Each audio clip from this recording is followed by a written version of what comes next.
Hello, and welcome to the Alpha Male Podcast. The podcast where we talk about what it means to be an alpha male, with God at the center, made in His image, strong, dominant, and in control. Now, if you're listening to this is intended to be part 2. Part 1 was on adventure and how adventure is important for manliness and helps develop and grow manliness. And how you can get some adventure and foster that adventure and manliness in your life. But you're a grown man. If you're listening to this, you just want to listen to this episode because you want the stuff, that's fine too. You're a grown man, you do what you want. I'm going to roll into the bio, going to try and use the same one I used on part 1. It's an abbreviated bio, and then we'll roll into the main topic. Now, if you've heard my bio before, you want to skip it, you can skip to about 4 minutes. Before we roll into that, don't forget to like, subscribe, and comment, leave a review of the podcast if you've listened to it before. Your one-stop shop to find out more, to see pictures, to contact me, to support anything like that is goodshepherdtraining.com. All one word, goodshepherdtraining.com. With that, the bio and then the topic, guys. Who's the guy talking to you through the microphone? First and foremost, I am a Christian. I make no apologies for that. God is number one, and I want to honor that and honor Him. I grew up hunting and fishing in the backwoods of the southeastern United States. I joined the Marine Corps at 17. I did a couple of combat tours in Iraq.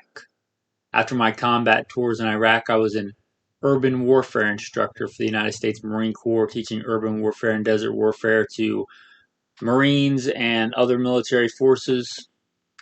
After that, I worked for LAPD as a sworn peace officer. I worked regular patrol assignments, more specialized assignments in law enforcement, was in that for a lot of years.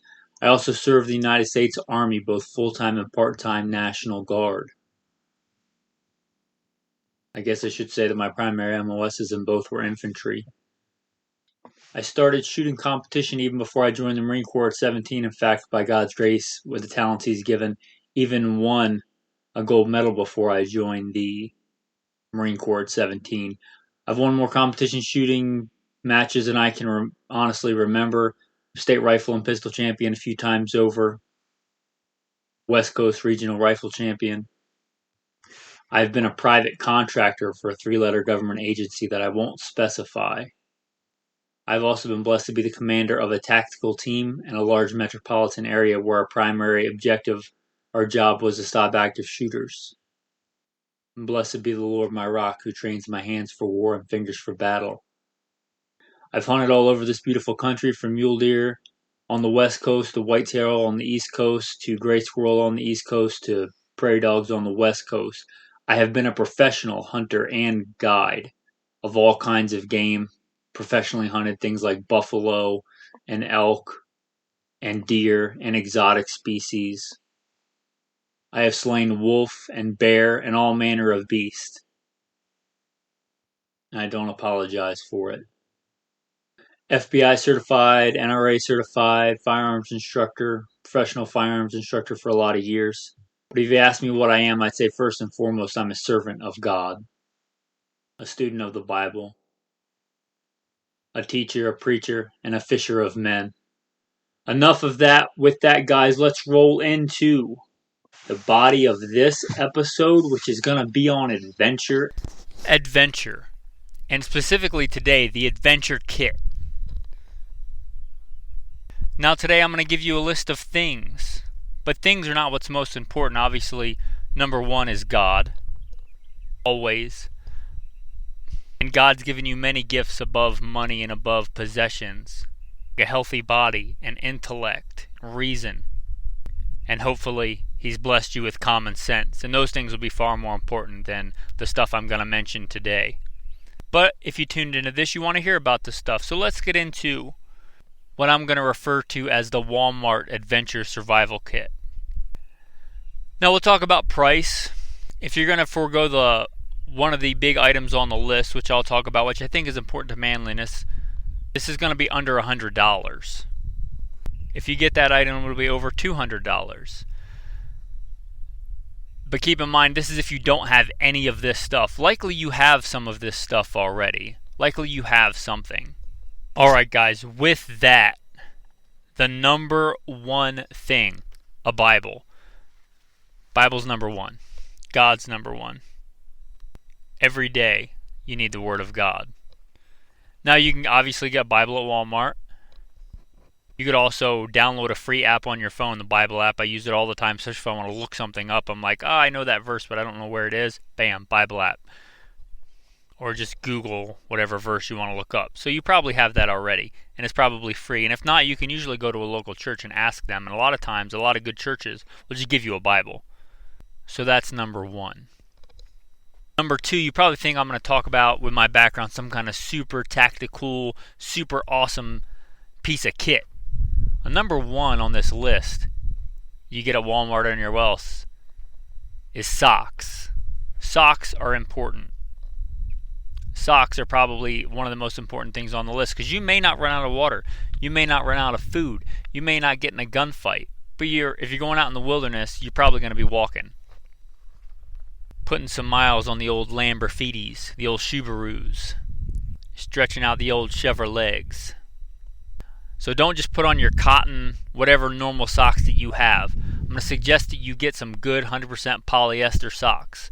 Because they breathe, they'll get moisture away from your feet, and if you can, even though I'm a grown man, I have a size 10 shoe or boot or whatever, but I will generally buy my socks for this kind of stuff in the kids section because I want them to be super tight on my foot, because when I'm walking there's going to be some movement between my foot and my sock and my shoe, and I want most of that movement to be between my shoe and my sock, not between my sock and my foot, because that will cause more blistering and in severe cases bleeding, which could lead to infection and some other nasty stuff. So spend a little bit of money, get a good pair of 100% polyester socks that fit tight. If you already have a good set of 100% merino wool socks and you're in a cooler climate, even better. Alright guys, the next thing gets a little bit tacticaler. We're going to talk about is a knife. Now, I don't think everything on this list is in sequential order and order of importance. And plus, I don't know what that is for you. If you're going out in the desert and you don't have any water, water's probably number one important. But I think the first three generally will go in order of importance. So a knife. Now, if you haven't listened before, go back and look at other episodes. I do a whole episode on knives. I do one on EDC, on 7 things a man should have with them. If it's your first time listening, you don't generally listen to all of them, maybe go back and give those a listen. But a knife is super important. I don't think I have to overstate that. If you're looking at survival, you're looking at getting off grid, getting off the beaten path for an adventure kit. Now, if you've listened before, you know what my number one recommendation is probably going to be. A buck 110. Now, last time I was in a Walmart and looked for knives, I saw 2 buck 110s. They have the more traditional one with the wood handle and the brass, which is great, but you're probably going to carry that on a belt if you want to do that. That's fine, especially if you're going out and adventuring. But if you're spending some money, they had another one in there, and it was a polymer handle. I'm not sure the name of the model. But they had both of those at Walmart. And the buck 110 would absolutely be my number one choice for somebody getting into adventure, getting into survival, getting into EDC, everyday carry stuff. When I was a professional hunter and guide, buck 110 slim, usually in my pocket. I'd like to have more stuff, but I could certainly butcher an entire deer or elk with a buck 110. Got a super strong lock, and it's a good size. It's big enough to do pretty much everything you need, and it's not so big and bulky that you're not going to carry it. The buck 110 slim, like I said, is my number one choice. The buck 110, any flavor, but didn't see the buck 110 slim at Walmart, to be fair. You could look on walmart.com, see if they have it. You could also just order it on Amazon or Midway USA or whatever. But buck 110 slim. But any of the buck 110s would be my number one choice. If you're going on the cheap, the number two choice they have at Walmart, they have an Ozark Trail. It usually comes in like the plastic cheap packaging. They have an Ozark Trail folding locking pocket knife. And that is going to run you like $5 to $7. And you're just going to try this out. You're going to see if going out, outside, getting some adventure, getting some fresh air, going to try fishing, you just want a knife, that'll probably do fine. and you probably won't ever regret having one. I keep one generally in the center console of my Hummer because maybe somebody's with me and they forgot their knife or they don't carry a knife, and I want them to have a knife, and I'll just give it to them. And if I forget to get it back, or if they do something like turn a screw with it, which I generally don't like to do with a knife, and they hurt it, it's $5-7. I'm not going to cry about it. If you're a knife snob and you're thinking, if it's not at least S30V or better, it's junk, say keep in mind, I like nice knives too, but this is a beginner's kit. This is a Walmart adventure kit that somebody can go out. They think, maybe they listen to this on a Thursday and they think, I'm going to go out this weekend. They can just go to Walmart and pick this stuff up. My next pick, they are not going to have it at Walmart, I don't believe, but they probably will have it if you're ordering on Amazon. It's a little bit of a step up, but it's still affordable. It's in the $30 to $40 range, and that's the Glock Knife. Like Glock, like the gun company, they make a fixed blade knife. In fact, I think they may have made knives before they made guns. But they make a field knife for the Austrian army, and that thing is built like a tank. That also rides generally between the seat and my driver's side in the Hummer. They make ones with or without a saw on the back. If you have a choice, I would get the one with the saw. But they're a great, strong, fixed blade knife for $30 to $40. But anyway, get a knife. If you don't have a knife and you're trying to do this on the cheap, literally get like a paring knife that you have in the kitchen probably somewhere.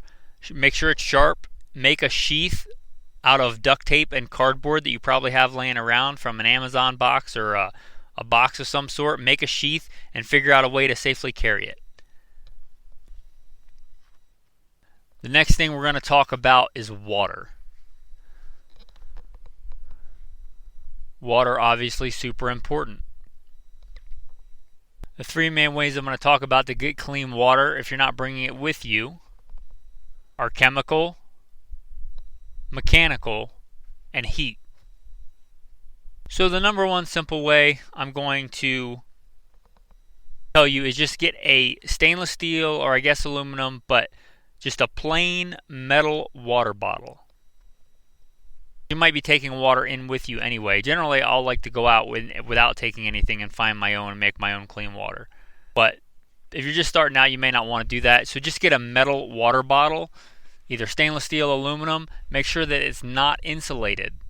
Obviously, well, maybe not obvious if you're new to this, but the idea of an insulated water bottle is that things inside are not the same temperature as outside. So if you throw it in a fire and you're trying to boil water, you might be waiting a while if you get it to boil at all. So not insulated metal water bottle. I'm sure that they have something like that at Walmart. If you can get one unpainted, that's probably even better because I don't really care, but if you throw it in a fire and it's painted, you're going to have to deal with that. It doesn't really matter for the water on the inside. The next one Walmart carries, and it is just the Iodine water purification tablets. If you're not familiar with these from military or from anything else, they're just a little bottle, a little tiny glass bottle about the size of half of your thumb, and it comes with, dozens of these little tablets, and it'll give you the ratio of what to mix for dirty water. It's just a little tablet of iodine. You put it in your water. Make sure you can't just put it in there and drink it. You have to put it in there and wait till it dissolves, which can take a while. But you put the tablet in there, or however many tablets for the amount of water you're going to drink, and that will purify your water. Iodine tablets number 2, and those are fairly cheap too. The water bottle you can probably get for around $5. The tablets are between $5 and $10, so not super expensive there. The next one is a little bit more expensive, but it is convenient, especially if you just want to throw something around your neck, and that's going to be the Life Straw or the Mini Sawyer. I've used the Life Straw for years. I switched to the Mini Sawyer. Either one is fine. The Mini Sawyer, in my experience, tends to work pretty well. The Life Straws, in my experience, if the water is any kind of dirty or has any kind of algae and stuff in it, it says it'll filter 50 gallons, but generally, as soon as it gets clogged up with dirt and things like that, it stops working. The Mini Sawyers also generally come with a little water bag. I don't take it with me in general, but if you want to, you can bring I just lean over and drink out of the stream or whatever, puddle, whatever it is. It does come with a little bag that you can fill up with clean water when you go, put the Mini Sawyer on it, and if you run out, you can just fill that bag with dirty water and drink it through the Mini Sawyer. So that's your other option there. But anyway, have a way to get water. Now, the next thing I'm going to talk about is string. String's important for a lot of things. What's that quote from Boondock Saints? You never know, they're talking about rope, but you never know what you're going to need it for. You just always need it. String is one of those things that you may need for a lot of reasons. You may break your shoelaces. You may need to tie something together. Your backpack strap might break. Who knows what the reason is? And you may think, obviously, he's going to go to 550 cord first. Well, close. I'm going to go to it second. But first, it's cheaper. You can carry a lot more of it on you. It's just that surveying, construction type string, it usually comes in some kind of fluorescent color. Fluorescent orange, fluorescent pink, bright yellow, bright green. Think you want to be tactical, get it in black. Just have some string, 12 feet or more. Roll it up. That stuff is even thinner than 550 cord. Roll it up, tie it together, put it in your pocket, and forget about it. Next is 550 cord. 550 cord's obviously good because it's stronger. They also do sell it at Walmart for under $5 for a big spool of it. If you're just going hiking and you probably don't want to take the whole spool, cut it in half and take some of it. It also has the advantage of the small white strings inside that you can take out and use if you want something quite a bit smaller. And then even if you get those things, generally they have a spool of very cheap fishing line, monofilament fishing line at Walmart. I would get that. I would get anywhere between the 4 and 8 pound range. You can usually find the spools pretty cheap, a couple of dollars, a few dollars. I think it's well worth it to have some fishing string. You can use it for things like thread and things like that. For making snares. I've snared many a bird with just monofilament fishing line. At least that's a skill you have to harbor and use, but get some fishing string, wrap that around your other cordage, your other string that you have. And the next thing I'm going to mention real briefly that you should have is a fish hook. The smaller, the better. I like, a number 10, a number 12 with a longer shank. You want a smaller hook because you can catch a big fish on a small hook, but it's really hard, if not impossible, to catch a small fish on a big hook. Unless you're going out for fishing. If fishing is your adventure, obviously carry more fishing stuff. If you're just going out, take some of that monofilament fishing line and 1 or 2 fish hooks. Already tie the knots because if you're tired and hungry, broken leg, you may forget how to tie those knots. Tie a good knot or two and then take a couple of feet of that monofilament. And what I like to do is both on my knife and on my mini Sawyer, I'll take one with the line and just tape it on there in a place. Put the tape over the fishing hook so you don't stab yourself. And I like to put one of those on my knife and put one of those on my mini Sawyer. So, consider that a little pro tip for you. That way you have a fishing hook and fishing line. If you don't even need it to go fishing, you can use it to sew up gear or something like that. You just take a rock and file down that barb or straighten out the hook. You can use it to put emergency stitches in yourself if you have to. You've got iodine tablets. If you bought those, you can clean a wound, you can stitch it up. Obviously get better medical attention if you don't know how to do stitches when you get back. But a lot of different uses, so consider that a pro tip. Now the next thing likely you have, some kind of bag, some kind of pack, whether it's a single sling bag or pack. Make a bunch of these little kind of packs at Walmart, anywhere from the big hiking backpacking thing if that's what you want to do. Small gym bags. The last gym bag I bought, because when I was going to the gym I was using a sleeping bag. It was pretty ghetto. But I went in there and bought like an actual gym bag, like a drawstring bag for $5. Would do everything you need for just going out and small adventuring, putting extra lightweight jacket, bag, and an extra pair of socks or whatever. I didn't put on the list, but you're probably going to take, you probably already have a granola bar or a Quest bar or whatever you're taking if you want to take food. You can go hungry, it won't kill you. Can of sardines, whatever you want to put in that bag, just some kind of small lightweight bag. Once you start doing this stuff, once you get into this stuff, you'll know what bag you want or what style you like. Or don't even take a bag. A lot of times if you're wearing a jacket, you can just fit all this stuff in jacket pockets. The next one we're going to talk about is fire. Now, the obvious, easy answer for this is good for a lot of things. Talked about purifying water, making a light at night if you need to. Obviously, starting a fire to keep warm, cooking food. Just get a lighter. Just get, a dollar or two lighter. I would encourage you to learn more primitive ways of making fire, but just get a lighter and put it in your pocket. You want to throw a piece of duct tape on the top of it to keep it dry in case you get wet. And also, duct tape is flammable if you need it. So I'd encourage you to do that. Also at Walmart, what they sell is the little magnesium fire starters with the ferrocerium rod that you can strike with your knife that we talked about and make sparks. Certainly can start fires like that. It's a bit of a learning curve, so don't think you're just going to get that, put it on your keychain, go out into the wilderness, and when you start a fire, you're just going to be able to make it right away with a log. That takes skill and practice, and if you want to practice that beforehand or get that in addition to a lighter, those are great. For one, like I said, you could just put it on your keychain or on your belt or your belt loop in your pocket, and if you get wet, you fall in a creek, you tip over your canoe, it doesn't matter how wet that thing is, you can still make a fire with it, and you can make a lot of fires with it. And those are like $6 or $7, I want to say, if I remember correctly. So that would be my number 2 choice. But number 1, just get a lighter, put some duct tape on it, put it in your pocket. A bright colored lighter. Don't get a camo lighter or something like that. If you drop it, you want to be able to find it. Set it down at night and you go to get up, you want to see it right away. You don't want it to blend in. The brightest, most obnoxious lighter color you can find. Just put that in your pocket. Now the next thing I'm going to talk about is going to double the price of your kit if you don't already have one, but that's a firearm. Now Walmart sells, and recently I checked, and it's still $104. I mean, as in recent, I mean a couple of weeks ago.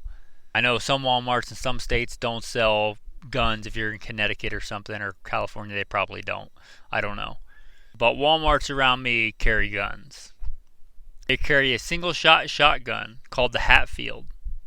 Looking at the picture on the show notes or whatever that picture will be of that gun, I have a lot of really expensive guns. I have a lot of really expensive shotguns. I have several $1,000 Benelli with it, and the ammo and the different barrels I have for it, and the magazine extension.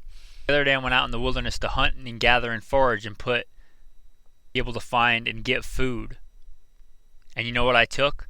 The cheapest gun I own, that $100 Hatfield shotgun. Now, if you don't want to own guns, you are not into guns, I would consider some introspection on that. Look into hoplophobia. Check that out. Let's say if you are listening to this and you don't already have guns, you have is an AR and a Glock 19, really consider. We're talking about adventure. We're talking about survival. You heard my background, my bio. I could count the number of gunfights I've been in my entire life as a professional gunfighter on both hands and have fingers left over. But I could only venture a guess at the number of times in my life I've had to eat. And if it comes to a firearm for putting food on the table, for putting meat on the table, in my opinion, nothing rivals the shotgun. Some will argue the 22, and I love the 22. Sometimes when I go out in the wilderness, I will carry my 10-22 takedown that folds in half, put it in a pack, or just carry it. I'll turn this into a 12 gauge versus a 22. You can carry more ammo, but if you're talking about limited time excursion and you don't know what's going to happen, you don't know what you're going to run into from defense, 12 gauge slug is great for defense against humans that need defending against, or for bears. You want something a little bit better than a single shot? Yeah, but we're talking about an affordable survival kit. So that shotgun, that Hatfield, for $100, if you can leave it in your trunk, you can leave it in the back of your truck. Probably not going to cry if somebody steals it. Going out in the wilderness. And no matter what state you are in, I'm not aware of anywhere where you can't have and own and buy and carry a 12 gauge single shot shotgun. If you can own a gun at all, you should be able to use that one. And like I said, the utility. Whole episodes on shotguns, and I think there's one just about the shotgun and how a shotgun is manly. Back and look those up. I don't want to get into that, but you can just get your number 6 shot, your number 7.5 shot. Small game for emergency, probably illegal, but if you had to feed yourself, fishing with a shotgun. Get a box of buckshot, a box of slugs, some intermediate rounds for your intermediate sized game. Nothing is as flexible, in my opinion, that'll let you take anything from a dove to a grizzly bear as a shotgun. So if you're looking to get into the world of that, really look into that Hatfield. Now, other brands you may find at other stores. I know Walmart sells the Hatfield, and like I said, I checked a couple weeks ago, $104. Get it in 12 gauge if you want, get it in 20 gauge, get it in 410. I'm not going to fault you whatever gauge you get. The other option I saw at Walmart when I was there, they also had at the Walmart that I was at last time I was looking at guns, was a Savage Bolt Action 22. It was around $150 something. So, 50% more than the Hatfield. If you wanted the 22, if you want a 22 for adventure, for survival, more than the 12 gauge, that's your choice. If you're the switched on tactical guy that's like when I go out in the wilderness and hike and I take my 44 mag on my hip and then I take my Ruger or my Henry breakdown survival 22 in my pack, that's great. But we're talking about the person getting into adventure, the person getting into survival. And as a man, I think you ought to be able to provide, good times or bad, putting food on the table, to be able to defend yourself and those weaker than you, those around you, wives, children. So if you're a man listening to this, you've never given that any thought, I would really, like I said, consider some introspection. I don't consider it an alpha move. If you're at home one day and somebody kicks in your door with a knife and wants to do horrible things to your family and you crawl up in the corner and suck your thumb because you don't have a weapon and you're scared. Or the alpha move if, for whatever reason, one day you can't just go to the store and buy food. You have to sit there and watch your family go hungry. That might be what an average man does, but as an alpha male, you ought to be able to protect and provide by God's grace. Have the tools in there. Even Jesus told his disciples, if you don't have a sword, sell your cloak and buy one. So with that, guys, I think that'll be a conclusion to this episode, at least on the main topic. I hope you like this episode. If this is your first time listening, check out some other episodes of the Alpha Male Podcast. If you like this podcast, you may also like the important stuff, Simple Man Sermons, the preachings of a simple man called by God to share the good news of Jesus Christ. And if you like guns, if you want to get into guns and the gun stuff, if that appeals to you, you can check out Gunfighter Life. Wherever you listen to this, it probably has those too. The one-stop shop, if you want to check out more, is goodshepherdtraining.com. goodshepherdtraining.com. You can check, photos out on there if you're a more visual person. It'll have, recent posts, recent photos, anything from, my old Marine Corps war days to, when I was a professional hunter and guide, hunting pictures, just adventure wilderness pictures. If you want even more than that, you can go to Patreon. If you like this content, if you plan on getting any of this kit, it's going to cost you more than $1.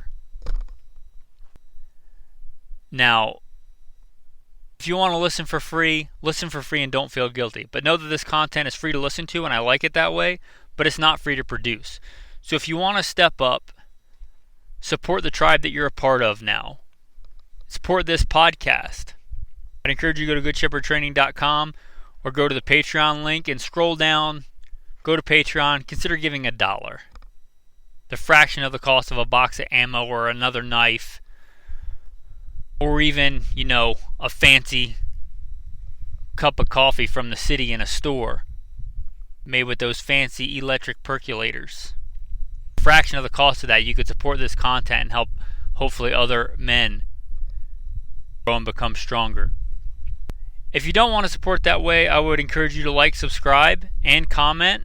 Leave a review of the podcast. Scroll down to the bottom. Usually there's a thing with some stars. Hit whatever you think this podcast deserves. I would encourage you to do that. If you want to contact me directly for any number of things, again, goodshepherdtraining.com.